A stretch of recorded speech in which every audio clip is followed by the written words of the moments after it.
Thank you so much. Thank you. Thank you so much, everybody. Thank you. Everybody, please have a seat. Have a seat. Well, thank you so much.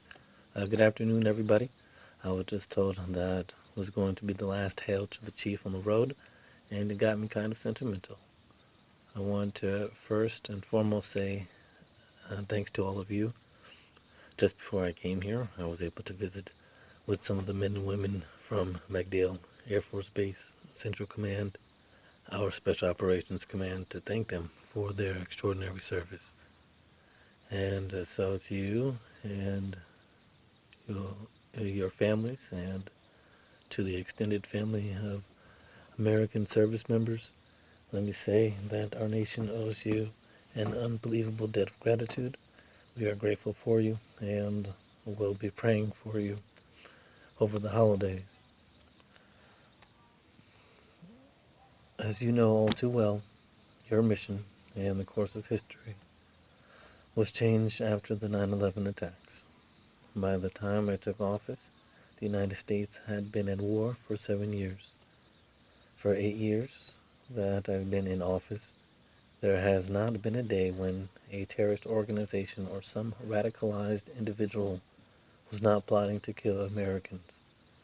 And on January 20th, I will become the first president of the United States to serve 2 full terms during a time of war. Now, we did not choose this fight, but once it came to us, the world saw the measure of our resolve. The most solemn responsibility for any president is keeping the American people safe. In carrying out that duty, I've sent men and women into harm's way. I visited troops around the globe. I have met our wounded warriors, and I've grieved with Gold Star families. I know better than most that it is because of your service and your sacrifice that we've been able, during these 8 years, to protect our homeland, to strike crippling blows against terrorist networks, and fortify our friends and our allies. So today, I'd like to reflect on that work and talk about the foundation that we will leave for the next administration. I came to this office with a set of core convictions that have guided me as Commander-in-Chief. I believe that the United States military can achieve any mission, that we are and must remain the strongest fighting force the world has ever known. I believe that we must never hesitate to act when necessary, including unilaterally when necessary, against any imminent threats to our people. But I have also insisted that it is unwise and unsustainable to ask our militaries to build nations on the other side of the world, or resolve their internal conflicts, particularly in places where our forces become a magnet for terrorists and insurgencies. Instead, it has been my conviction that even as we focus relentlessly on dismantling terrorist networks like Al Qaeda and ISIL, we should ask allies to do their share in the fight, and we should strengthen local partners who can provide lasting security. And these convictions guided the policies we pursued both in Iraq and Afghanistan. When I took office, the United States was focused overwhelmingly on Iraq, where nearly 150,000 American troops had spent years fighting an insurgency and helping to build a democratic government.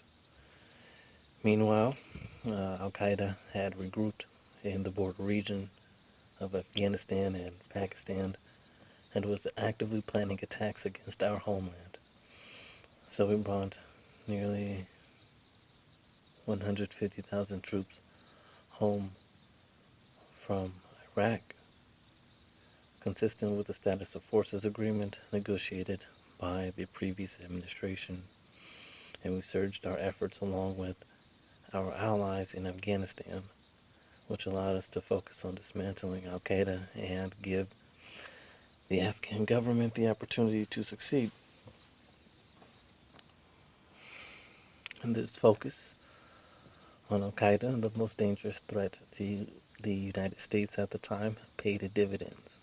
Today, by any measure, core Al Qaeda the organization that hit us on 9/11 is a shadow of its former self. Plots directed from within Afghanistan and Pakistan have been consistently disrupted. Its leadership has been decimated. Dozens of terrorist leaders have been killed. Osama bin Laden is dead. And importantly, we have built a counterterrorism capability that can sustain this pressure against any terrorist network in South Asia that might threaten the United States of America. That was because of the work of our outstanding service members. Moreover, that early decision to strengthen our efforts in Afghanistan allowed us to build the capacity of Afghans to secure and defend their own country. So today, there are less than 10,000 American troops in Afghanistan. Instead of being in a lead against the Taliban, Americans are now supporting 320,000 Afghan security forces who are defending their communities and supporting our counterterrorism efforts. Now, I don't want to paint too rosy a picture. The situation in Afghanistan is still tough. War has been a part of life in Afghanistan for over 30 years. And the United States cannot eliminate the Taliban or end violence in that country. But what we can do is deny Al Qaeda a safe haven. And what we can do is support Afghans who want a better future, which is why we have worked not only with their military, but we've backed a unity government in Kabul. We've helped Afghan girls go to school. We've supported investments in healthcare and electricity and education. We have made a difference in Afghanistan, and America is safer for it.